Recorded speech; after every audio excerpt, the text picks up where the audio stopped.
Le télescope spatial James Webb a capturé l'image d'une étoile lointaine entourée d'ondulations circulaires et nettes au début de l'année.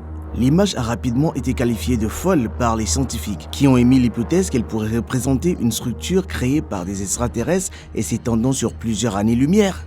Même les astronomes sont restés perplexes face à ces étranges cercles géométriques concentriques. Cette nouvelle découverte du JWST, qui ressemble à une empreinte cosmique, est-elle véritablement mégastructure extraterrestre ? Sera-t-elle la preuve ultime que nous ne sommes pas seuls dans l'univers ? Rejoignez-nous pour découvrir ce que le JWST a capturé et qui a stupéfié tout le monde. Judy Smith, une scientifique citoyenne, a publié la photographie sur Twitter en juillet, déclenchant un flot de réponses et de perplexité. Elle représente WR140, une étoile entourée d'anneaux réguliers en forme d'ondulation qui s'effacent progressivement.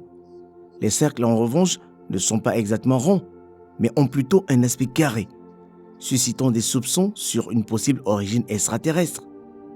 Je pense que c'est juste la nature qui fait quelque chose de simple, mais quand on le regarde d'un seul point de vue, il semble impossible au début de comprendre qu'il s'agit d'un phénomène naturel, a déclaré Smith dans une interview. Pourquoi est-il formé de cette manière ? Pourquoi est-il si cohérent ? Deux astronomes australiens expliquent dans 2 articles publiés récemment dans Nature et Nature Astronomy que les 17 anneaux concentriques vus en train d'encercler l'étoile sont en fait une série de coquilles de poussière mammouth formées par l'interaction cyclique d'une paire d'étoiles chaudes, dont l'une est Wolf-Rayet mourant, enfermés ensemble dans une orbite serrée. Avant d'entrer dans les détails de cette découverte remarquable, vous vous demandez peut-être ce que c'est qu'une étoile Wolf-Rayet. Les étoiles Wolf-Rayet sont des étoiles massives qui se retrouvent à un stade avancé de développement stellaire et qui perdent leur masse à un rythme rapide. Elles ont une durée de vie limitée et sont donc des objets relativement rares, avec des masses généralement supérieures à 25 fois celles du Soleil. Nous en connaissons environ 220 dans notre propre galaxie, mais les scientifiques pensent que la Voie lactée pourrait contenir 1000 à 2000 objets de ce type, dont la plupart sont masqués par la poussière. Étant donné que la température typique d'une étoile Wolf-Rayet est supérieure à 25 000 Kelvin et qu'elle peut avoir une luminosité jusqu'à 1 million de fois celle du Soleil, on suppose que les vents formidables créés par ces objets sont dus à une pression de radiation intense. Ces vents expulsent environ 10 masses solaires de matière par million d'années à des vitesses allant jusqu'à 3000 km/s, ce qui se traduit par des raies d'émission larges caractéristiques dans le spectre de ces étoiles. Les étoiles normales ont des raies d'émission étroites. On pense que les étoiles Wolf-Rayet sont nées d'étoiles O qui ont perdu leur enveloppe d'hydrogène, relevant un noyau d'hélium exposé. Elles sont divisées en 2 catégories. Les spectres des étoiles WN sont dominés par les raies d'émission de l'hélium et de l'azote avec un peu de carbone, tandis que les étoiles WC n'ont pas d'azote et sont dominées par les raies d'émission de l'hélium, du carbone et de l'oxygène. On pense qu'environ la moitié de toutes les étoiles Wolf-Rayet existent dans des systèmes binaires. Une autre étoile Wolf-Rayet ou un compagnon compact tel qu'un trou noir ou une étoile à neutrons ont été proposés comme compagnons possibles. Il existe des preuves à l'appui de chacun de ces scénarios, mais les observations définitives n'ont pas encore été produites. Jusqu'à présent, les seuls compagnons vérifiés des étoiles Wolf-Rayet sont d'autres étoiles massives. On pense que les étoiles Wolf-Rayet connaissent une fin spectaculaire sous la forme d'une explosion de supernova de type IB ou IC à la fin de leur existence. Alors, quels sont les secrets du WR140 ? L'étoile WR140 est classée comme une étoile Wolf-Rayet. Les étoiles de ce groupe sont parmi les plus extrêmes de l'univers. Lors d'un événement spectaculaire mais peu fréquent, elles peuvent libérer dans l'espace un nuage de poussière plusieurs fois plus grand que notre système solaire. En raison du puissant champ de rayonnement qui entoure les Wolf-Rayet, la poussière et le vent sont expulsés de l'étoile à des vitesses de plusieurs milliers de kilomètres par seconde, soit environ 1% de la vitesse de la lumière. Bien que chaque étoile génère un vent stellaire, ces étoiles à haut rendement créent quelque chose qui ressemble davantage à un ouragan céleste. Ce qui est important, c'est que ce vent transporte des particules formant de la poussière qui se répandent dans l'espace.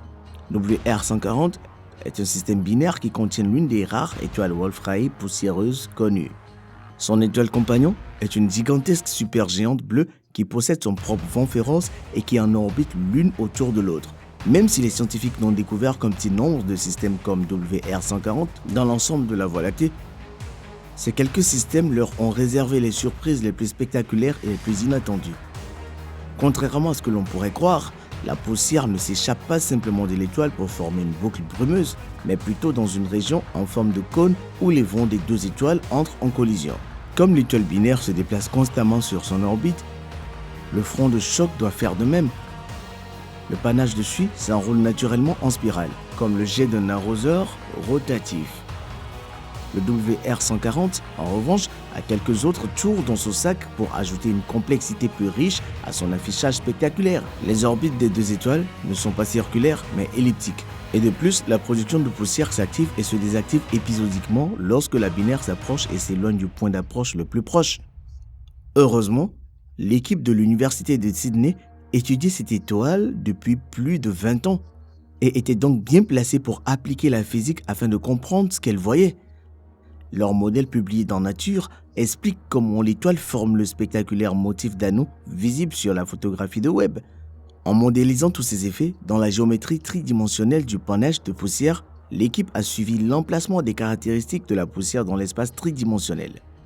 Les Australiens ont utilisé l'interférométrie, un type de technique d'imagerie pour obtenir des images suffisamment fines du WR-140 pour la recherche. Cette technologie a agi comme un zoom, grossissant la lumière du miroir de 10 mètres du télescope Keck à Hawaï, l'un des plus grands télescopes optiques du monde. Ils ont observé que leur modèle de flux en expansion correspondait parfaitement aux données obtenues en marquant méticuleusement les images de flux acquises à l'observatoire Keck, à l'exception d'un petit inconvénient. La poussière n'était pas là où elle aurait dû être, si près de l'étoile. La recherche de cette petite anomalie les a conduites à un phénomène qui n'avait jamais été filmé auparavant. En l'absence des forces extérieures, chaque spirale de poussière devrait s'étendre à une vitesse constante, a déclaré Yuno Han, co-auteur de l'article. Nous étions d'abord perplexes parce que nous ne pouvions pas faire comprendre notre modèle aux observations jusqu'à ce que nous réalisions finalement que nous voyions quelque chose de nouveau. Les données ne correspondaient pas parce que la vitesse d'expansion n'était pas constante, mais plutôt parce qu'elle s'accélérait. Nous l'avions filmé pour la première fois. Nous savons que la lumière a une impulsion, ce qui implique qu'elle peut pousser sur la matière, un phénomène connu sous le nom de pression de radiation. Le résultat de ce processus sous la forme d'une accélération de la matière dans l'univers est visible partout. Cependant, il a été difficile de les prendre sur le fait.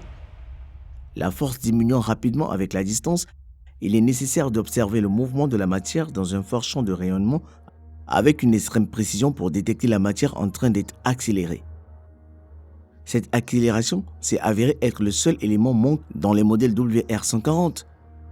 Leurs chiffres ne correspondaient pas car la vitesse d'expansion n'était pas constante. La poussière était accélérée par la pression de radiation. Il était inhabituel de capturer cela pour la première fois sur une caméra. Chaque cercle est comme si l'étoile déployait une voile de poussière massive. Dans un sens, nous avons toujours su que cela devait être la raison de l'écoulement, mais je n'avais jamais rêvé que nous serions en mesure de voir la physique à l'œuvre comme cela, a déclaré le professeur Peter Tutil de l'Institut d'astronomie de l'Université de Sydney, co-auteur des deux articles. Quand je regarde les données maintenant, je vois le panache de WR-140 se déployer comme une voile géante faite de poussière. Lorsqu'il attrape le vent de photons provenant de l'étoile, comme un yacht qui attrape une rafale, il fait un bond en avant soudain. Le résultat final de toute cette physique est d'une beauté à couper le souffle. Tous les 8 ans, W140 émet des anneaux de fumée finement travaillés comme un jouet d'horlogerie. Chaque anneau est gravé avec toute cette fantastique physique écrite dans les moindres détails. Tout ce que les scientifiques doivent faire, c'est attendre que le vent croisant gonfle la coquille de poussière comme un ballon jusqu'à ce qu'elle soit suffisamment grande pour être imagée par leur télescope. La binaire revient ensuite sur son orbite 8 ans plus tard et une autre coquille se développe, semblable à celle qui l'a précédée, se développant à l'intérieur de la bulle de son prédécesseur. Les coquilles continuent de s'amplifier comme un ensemble fantôme d'énormes poupées gigognes.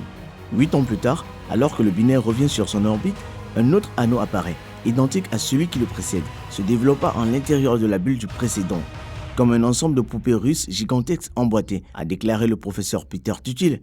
Cependant, ce n'est que lorsque la nouvelle image Webb est arrivée en juin qu'ils ont réalisé à quel point ils avaient trouvé la géométrie appropriée pour comprendre ce remarquable système stellaire.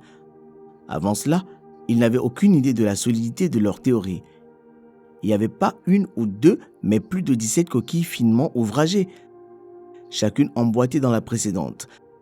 Cela implique que la coquille la plus ancienne, la plus extérieure, que l'on voit sur l'image web, a dû être lancée environ 150 ans avant que la coquille la plus récente, qui est encore à ses débuts, et s'éloignent de la paire d'étoiles brillantes au centre du système. Les Wolf-Rayet ont donné l'une des images les plus passionnantes et les mieux structurées publiées par le nouveau télescope Webb, et leur feu d'artifice furieux. Il s'agit de l'une des premières photographies du Webb et les astronomes attendent avec impatience de voir quel nouveau miracle ce télescope leur transmettra. Faites-nous part de vos impressions dans la section des commentaires ci-dessous. Abonnez-vous à notre chaîne si vous avez apprécié cette vidéo.